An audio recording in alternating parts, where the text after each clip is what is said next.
À son actif, 83 médailles. Koneouma, athlète paralympique à la retraite, retrace son parcours sportif dans votre émission À vous la parole. Bonjour à tous et à toutes.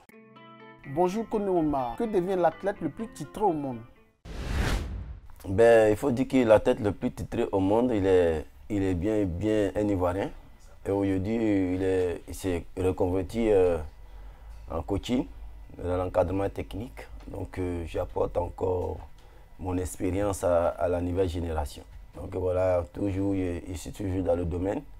Et souvent aussi, j'ai compétit en triathlon avec les valides. Il fait natation, après course de vélo et puis course de pied. C'est-à-dire que je suis toujours en mouvement. Voilà. Donc la tête le plus titré, il est toujours en mouvement, en coaching. Pouvez-vous revenir sur l'histoire de votre handicap? Il faut dire que mon handicap, c'est de naissance. C'est de naissance. Je suis né avec un bras amputé, bras droit. Donc ça, j'ai dit un grand merci à ma mère parce que de ma naissance, elle m'expliquait un peu parce qu'elle n'a pas voulu cacher mon handicap. Elle me disait comme ça, quand elle va au marché, souvent les femmes l'interpellent, ils disent Nibolo Doro, ça veut dire que tu ne caches pas la mère de ton enfant. Il dit non, pourquoi il a caché la mère de mon enfant? C'est Dieu qui me l'a donné comme ça. Donc ça fait que cette culture est restée en moi, donc je ne cache pas mon handicap. Donc le contraire, je n'aime pas porter tout ce qui est manche long. Même lorsqu'on me donne une veste, j'ai dit une fois j'étais à une compétition et puis on m'a donné une veste, j'ai dit mais pourquoi on me donne une veste avec le manche long? J'ai un bras, donc voilà, donc ça fait que depuis 7 ans, je ne cache pas mon handicap, je me considère comme un homme normal qui a ses deux bras. Pourquoi malgré cet handicap avez-vous opté pour le sport? Le sport, il faut dire que je me rappelle quand j'étais un peu jeune, je jouais au football avec les jeunes de mon âge. Il y avait beaucoup de moqueries, frustrations, un handicapé, un amputé, un manchot. On m'appelait toujours. À son temps, il y avait un film chinois, Wang Yu. Mes camarades m'appellent Wang Yu, d'autres m'appellent un peu et demi. Bon, c'est la moquerie.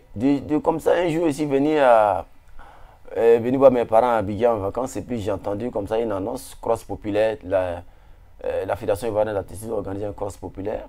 À son temps, c'était le journal, c'est pas la pub, mais il faut dire Réveil Hebdo, à Cocody. Je suis venu m'inscrire et puis la dame qui me donnait l'enquête me demande tu vas courir? Je dis oui, je vais courir. Vous voyez, donc après la course, je termine 5e et classement junior, je deviens premier. J'arrive avec une trophée à la maison. J'ai dit à la maison que j'ai couru et grandi de quitter, d'aller remettre le trophée de la personne, que moi j'ai pris le trophée de quelqu'un. Et puis c'est comme ça, c'est parti. Chaque fois quand la fédération organise un cross, j'y participe.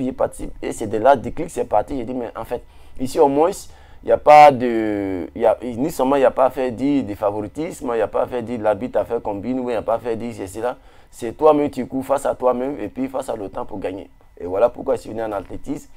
Et je me rappelle aussi, j'ai été contacté par Agbo Florence, qui était à la Fédération ivoirienne d'athlétisme. Comme ça, il me dit, ça t'intéresse de venir faire l'athlétisme? Je dis, bon, si la piste, je ne maîtrise pas beaucoup la piste, plutôt je maîtrise les 15 km, les 20 km, et c'est comme ça que je suis venu sur la piste. Dès lors d'une compétition au stade Fauboigny, il y avait un militaire qui disait à son athlète, fais très attention, ce monsieur est rapide. Donc il a dit à son entraîneur, un manchot ne peut pas me gagner. Donc j'ai entendu ces phrases.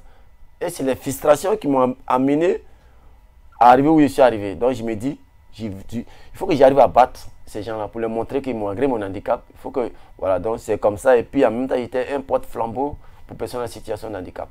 Voilà. Vous avez à votre actif plus de 80 médailles glanées. En dépit de ce riche palmarès, très peu de personnes en parlent. Comment vous expliquez cela? Il faut dire qu'en autant, il n'y avait pas de réseaux sociaux. Dans les années 94 jusqu'en 2011, il n'y avait pas trop de réseaux sociaux. Vous voyez, donc on était tellement mal vus. Les seules personnes qui savent, c'est quand on lance le communiqué à la RTI pour dire bon, on doit bouger à une compétition. Et à mon retour, simplement en section à l'aéroport, la police, la douane qui me félicite, qui m'encourage. Et puis mon entourage, dans l'entourage, la fédération, les encadrés, félicitations. Et puis après, ça reste comme ça. Vous voyez donc vraiment c'était mal vu. Bon, apparemment, il y a d'autres qui disent non, peut-être que ici mal né, ici né avant. Il me dit non, c'est pas ça. Tout ce qu'il dit fait bon. Vous voyez, donc c'est ça, c'est mal connu. C'est une chaîne étrangère qui a révélé l'histoire. Vous dites, ah, on m'a appelé comme ça pour venir faire une émission. On dit Koné Ouma, vous êtes la tête le plus médaillée au monde. Il dit, comment ça? Donc c'est comme ça, quand ils ont cité mon parcours, le nombre de pays où j'ai passé, pour dire tel pays, où il y a telle médaille, tel pays où il y a telle médaille. Et quand je compte, je trouve que c'est vrai. 83 médailles, ou en 61 en or, 16 argent et 6 médailles de bronze. C'était en 1995, en décembre 1995 en Égypte, premier championnat arabo-africain en Égypte, où j'ai eu 2 médailles d'argent et puis une médaille d'or aux 5000 mètres. Et ça m'a donné en même temps une qualification pour les Jeux paralympiques l'année suivante avec Atlanta 96 où il y a eu 2 médailles d'or. C'est de là, c'est parti Atlanta 96, après il y a eu le championnat d'Afrique à Tunis où il y a eu 4 médailles, c'est comme ça, c'est parti. Même avec les valides, j'étais au championnat d'Afrique en 97 à Cotonou avec les valides où il y a eu la médaille d'argent aux 800 mètres. J'étais encore avec les valides en 98 à Bamako, où j'ai eu la médaille de bronze encore au championnat d'Afrique avec les valides. Donc ça fait que j'ai partenaire à 2 fédérations. Il y a la Fédération ivoirienne d'athlétisme et il y a la Fédération sport paralympique. Donc voilà comment mon parcours de 95 jusqu'en 2011, où j'ai raccroché les points. Vous êtes l'athlète le plus titré au monde avec plus de 80 médailles. Quels étaient vos secrets face aux adversaires? Le secret de Koné Ouma acceptait de souffrir à l'entraînement. Quand l'entraîneur me dit tu as 10 fois 400 mètres, il fait les 10 fois. Quand l'entraîneur me dit aujourd'hui tu as 20 fois 100 mètres, il fait les 20 fois. Et je respecte toujours mes adversaires, je les taquine, je ris avec eux, je ne me moque pas d'eux. Je me dis toujours, il faut y aller. Donc je me dis toujours, lorsque je vais à une compétition internationale, il faudrait que je ramène quelque chose pour la Côte d'Ivoire. Parce que mon pays ne peut pas m'engager à une compétition internationale et puis aller me promener. Non, non, non. Donc dans ma tête, chaque fois, il faut que je ramène quelque chose. Donc voilà pourquoi le secret de Koné Ouma, je m'entraîne dans le sable, au bord de la mer, j'ai fait les côtes. Parfois même, j'ai fait des chariots avec un pneu de caterpillar. Les gens s'arrêtent dans mon quartier pour se moquer de moi. On dit, mais tu es un fou. Ils disent non, parce qu'il y avait un objectif à atteindre. Vous voyez, voilà. Donc voilà comment le secret de Koné Ouma, c'était les entraînements. Et respecter l'entraîneur, et respecter son adversaire, et respecter tout ce que l'entraîneur dit. Je respectais tout. Quand l'entraîneur me dit aujourd'hui, tu dois à 20h, je dois à 20h. Quand l'entraîneur me dit demain, tu te réveilles à telle heure, je me réveille à telle heure. Vous voyez, donc c'est ça. Mais aujourd'hui, la nouvelle génération, aujourd'hui, avec les smartphones, ils n'arrivent pas à se reposer. Ouais. Donc voici le secret de Koné Ouma, c'est uniquement les entraînements. Je me rappelle bien une compétition au championnat du monde en Nouvelle-Zélande où il y a un Kenyan qui a approché mon coach pour dire mais est-ce que votre athlète, est-ce que vous êtes sûr que c'est un Ivoirien? Peut-être qu'il doit être un Kenyan ou bien un Somalien. Non, si vrai, un Ivoirien 100%, il est ici de Korogo, de Soba. Voilà. De votre parcours de sportif de haut niveau, quelles ont été vos plus grandes difficultés, voire déceptions? Il faut dire que la grande déception de Koné Ouma, c'était aux Jeux paralympiques de Sydney en 2000. Imaginez-vous un instant, un stade olympique bourré du monde et on demande à tous ces publics de les lever pour l'hymne national de la Côte d'Ivoire. Et à ce moment, tu regardes ton drapeau au sommet et les médailles d'or au cou. Et vous rentrez dans votre pays, vous arrivez à l'aéroport. C'est uniquement la douane, la police et les agents de l'aéroport qui vous applaudissent. Et vos entourages qui vous applaudissent. Et vous venez, aucun des autorités qui va dire, ah, c'est monsieur, il a fait ça pour le pays, il faudrait ça. Et on vient, on te reçoit, on te donne une médaille, meilleur sportif ou décoration, et on te donne une cacahuète, une soda.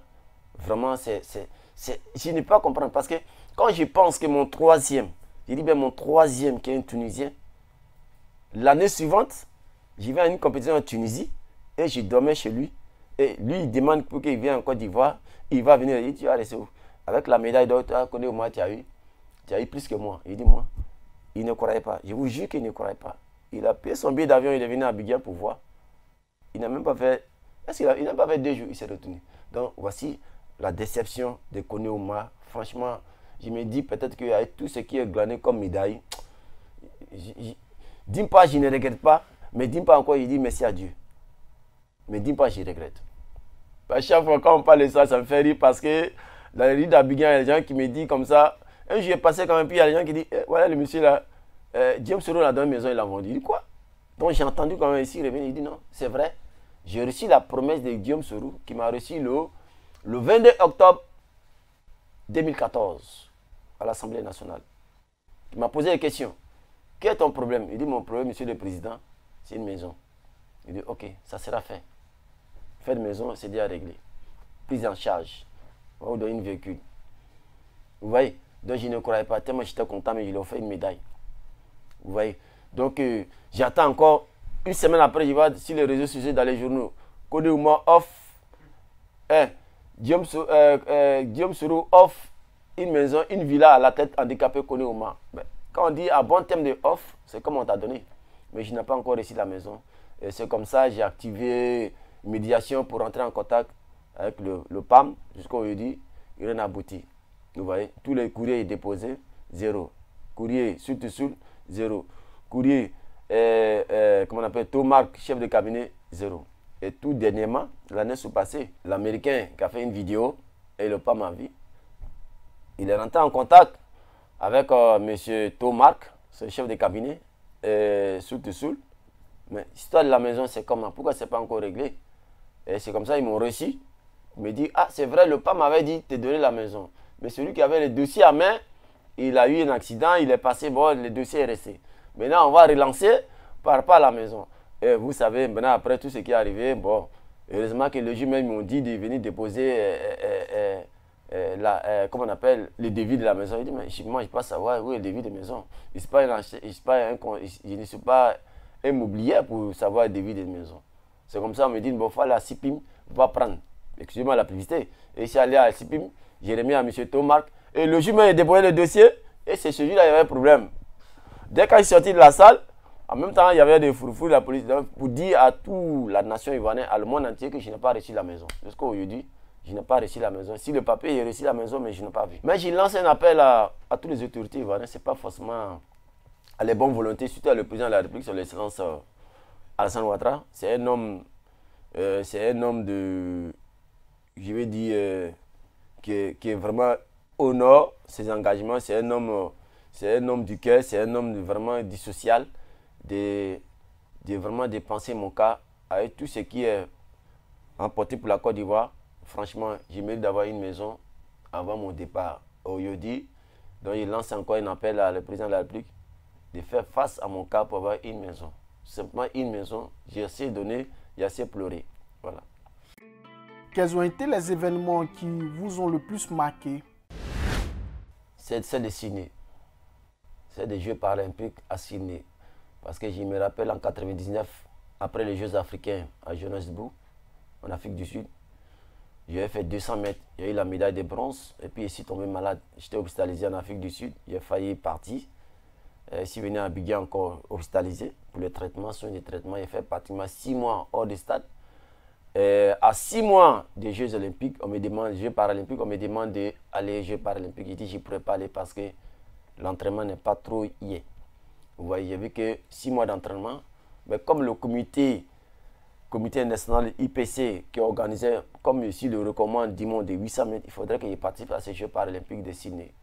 Je suis allé comme ça à Sydney et j'arrive à Sydney diminué. Mais comme Dieu il est Dieu, il m'a permis de faire en série, en quart de finale, demi-finale et j'arrive en finale, j'arrache la médaille d'or et puis j'ai bats mon record. Vraiment, c'est la meilleure. Voilà. Parmi les 83 médailles, laquelle vous tient à cœur? Les meilleurs, c'était toujours lorsque j'y reviens avec une médaille d'or. Franchement, c'est les meilleurs. Parce que tu ne peux pas comprendre, tu vas dans une grande compétition. Jeux paralympiques, championnat du monde paralympique, Jeux africains, championnat d'Afrique, valide comme en e-sport.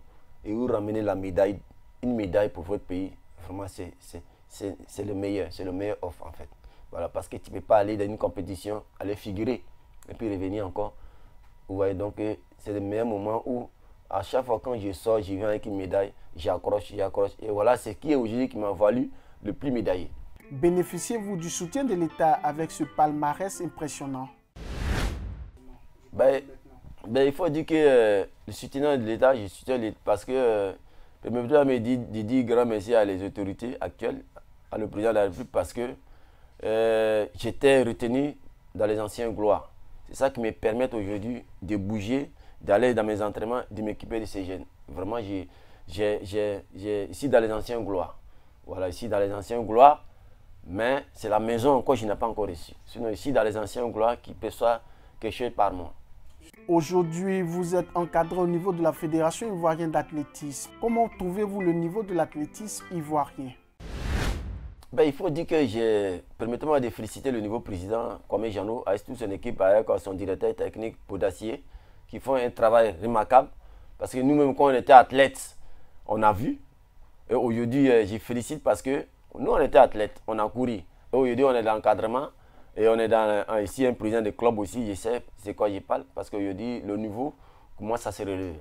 De I16, de I14 jusqu'à senior, vraiment le niveau est très élevé aujourd'hui. Je les félicite parce que c'est déjà jamais vu d'organiser championnat I16, I14, après organiser championnat senior.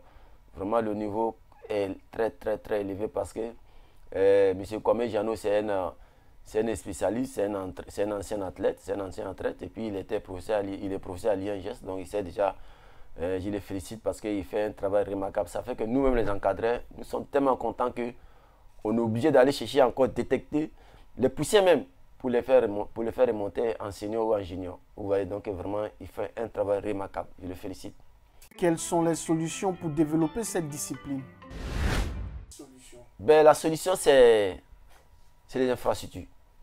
On a vraiment difficulté avec les infrastructures. Aujourd'hui, lorsqu'on vous dit il y a football, vous n'avez plus droit au stade. Vous voyez? Donc si on avait une infrastructure pour nous-mêmes, uniquement pour l'athlétisme, on a des talents. Talou, elle est quittée où? À Koumassi. Voici son premier entraîneur qui est là. Et peut-être l'équerre, mais aujourd'hui, Dieu merci, voilà, Talou elle est arrivée. Si c'est gay, il est quitté où?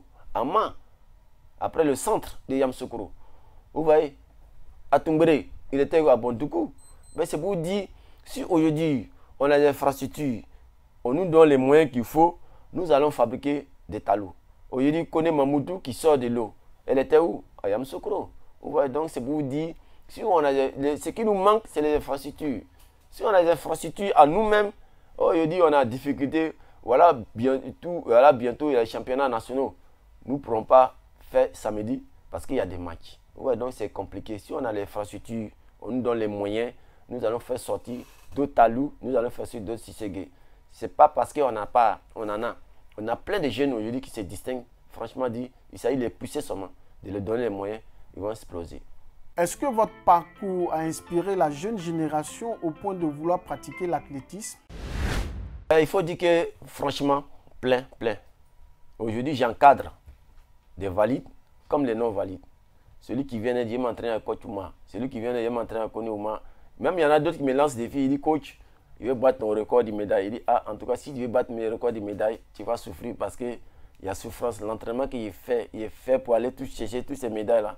Mais il se débrouille pas mal. C'est bon. Sinon, je dis, franchement, il faut dire, même les tout petits, il veut m'entraîner à Konouma. Vous voyez? Donc, c'est pour dire, c'est pas influenceuse, mais c'est influenceur au niveau de l'athlétisme, au niveau du sport. Quels sont vos rapports avec la Fédération ivoirienne de sport paralympique? Il faut dire que la Fédération de sport paralympique, on a des contacts parce que j'encadre d'autres athlètes paralympiques qui doivent voyager aussi bientôt. Seulement, il faut dire que j'ai un pincement au cœur lorsque je vois telle fédération qui a la tête le plus médaillée et puis la fédération même en question ne bouge pas, il ne se bat pas. Ils sont limités simplement à aide de l'État. Franchement, je vais dire, d'une part, quand ils voient ça, ça fait mal. Où j'ai pris la fédération pour la déposer. Avant, on était la deuxième fédération après le football. Aujourd'hui, c'est même pas, on est à qu'un rang. Vous voyez? Donc quand ils parlent un peu, ça devient polémique. D'autres s'en vont torpiller sur le président. Moi, ma vision, c'est d'amener un athlète paralympique à avoir une médaille d'or paralympique après Konéouma. Mais malheureusement, quand tu commences, on appelle le président de la fédération pour raconter cela. Donc ça fait que j'ai gardé mon distance avec la fédération. Mais on est en contact. Bonjour, bon, on est en contact. Mais ça ne m'empêche pas de former les jeunes paralympiques. Il y a près de 4 gamins aujourd'hui qui sont en 11 secondes. Donc c'est déjà quelque chose. Quelqu'un qui n'a pas bras, il est déjà en 11. Déjà c'est quelque chose. Donc ces jeunes gens-là, si on les pousse un peu, bien. Peut-être que les prochains Jeux, Paris n'est pas loin. Paris c'est bientôt. Vous voyez, donc les Paralympiques, c'est bientôt. Donc c'est pour dire, j'ai un contact avec le président, on échange beaucoup, mais comme il y a trop de on dit, bon, c'est pour ça que j'ai stoppé un peu, sinon on s'appelle avec le président. Voilà. Votre mot de fin? Mais mon mot de fin, c'est pour dire un grand merci à tous les médias, la presse écrite, la presse audiovisuelle, la presse communication, la presse écrite, la presse audiovisuelle, la presse, parce que c'est grâce à la presse qu'aujourd'hui, on arrive à relever l'histoire de Kone Ouma. Sinon, avant, Kone Ouma est resté idem.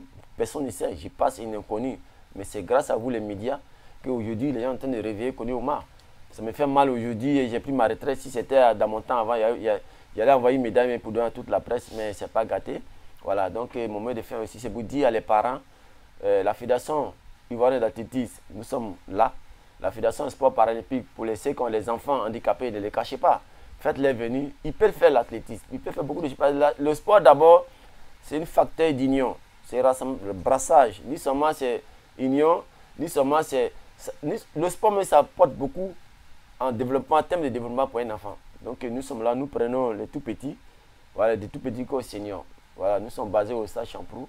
Donc mon mot de fin, c'est pour dire à tous ces jeunes, ne jamais se tenter à la facilité, de se battre dans la vie. Ne jamais compter si X ni Y, de se battre lui-même. Ok, vous voyez, donc vous pouvez être Talou, vous pouvez être Sissé, vous pouvez être Kone Ouma. Donc je lance un appel. Et puis, il lance encore un appel à le président de la République sur l'excellence Alassane Ouattara. Kone Ouma a assez pleuré comme ça. Donnez une maison, il va dormir dedans. C'est la fin de ce numéro de votre émission À vous la parole. Merci de nous avoir suivis. À bientôt pour un autre numéro. Au revoir.